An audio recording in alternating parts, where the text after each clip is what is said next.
Kisah Nabi Ismail alaihi salam. Nabi Ibrahim telah lama berdoa meminta keturunan. Dan akhirnya Allah mengabulkan dengan lahirnya seorang bayi laki-laki yang diberi nama Ismail. Namun tak lama setelah itu, Allah memerintahkan Ibrahim melakukan sesuatu yang sangat berat. Ia harus membawa Hajar dan Ismail yang masih bayi ke sebuah lembah tandus bernama Bakkah yang kelak menjadi kota Makkah.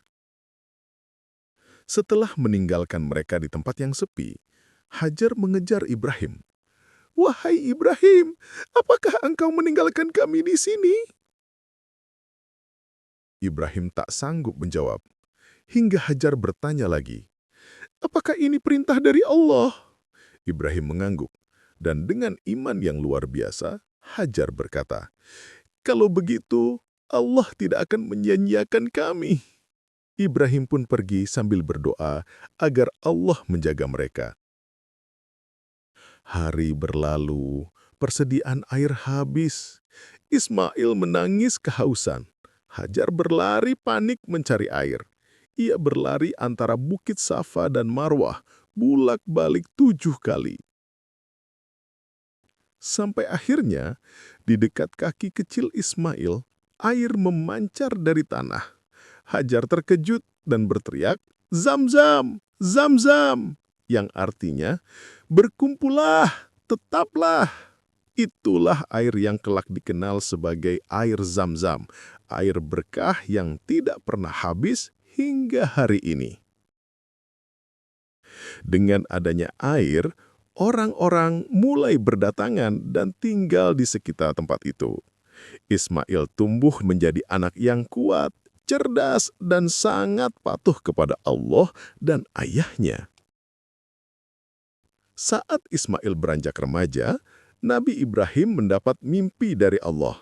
Mimpi yang datang 3 kali berturut-turut. Dalam mimpi itu, ia diperintahkan menyembelih putranya sendiri, Ismail. Ibrahim sangat terpukul, namun ia tahu perintah Allah harus ditaati. Dengan hati bergetar, Ibrahim berkata kepada anaknya, "Wahai Ismail, ayah melihat dalam mimpi bahwa ayah harus menyembelihmu. Bagaimana pendapatmu?" Ismail yang beriman berkata tanpa ragu, "Wahai ayahku, lakukanlah apa yang diperintahkan Allah. Insya Allah, engkau akan mendapati aku termasuk orang-orang yang sabar."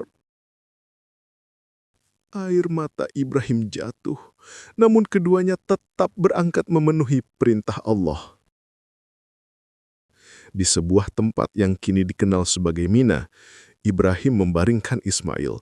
Ia menutup mata agar tidak melihat wajah anaknya. Pisau pun ia angkat. Namun saat pisau itu menyentuh kulit Ismail, Allah memanggil, "Wahai Ibrahim, engkau telah membenarkan mimpi itu." Dan seketika, Allah menggantikan Ismail dengan seekor domba besar. Ibrahim dan Ismail pun menangis haru dan sujud syukur. Mereka telah lulus ujian ketaatan terbesar sepanjang sejarah umat manusia. Peristiwa inilah yang kemudian menjadi asal mula ibadah kurban dalam Islam. Setelah ujian itu, Ismail tumbuh menjadi pemuda yang sangat dekat dengan Allah. Bersama ayahnya, Ibrahim ia membangun Ka'bah, rumah ibadah pertama di muka bumi. Saat mereka mengangkat batu-batu, Ibrahim berdoa, "Ya Allah, terimalah dari kami." Dan Ismail melanjutkan pekerjaannya dengan penuh semangat. Ka'bah itu berdiri, menjadi pusat ibadah jutaan manusia hingga hari ini. Itulah kisah Nabi Ismail, kisah tentang ketaatan tanpa syarat dan keyakinan yang tak tergoyahkan pada Allah. Jika kalian suka storytelling seperti ini, jangan lupa like, komen, dan subscribe. Sampai jumpa di kisah para nabi selanjutnya.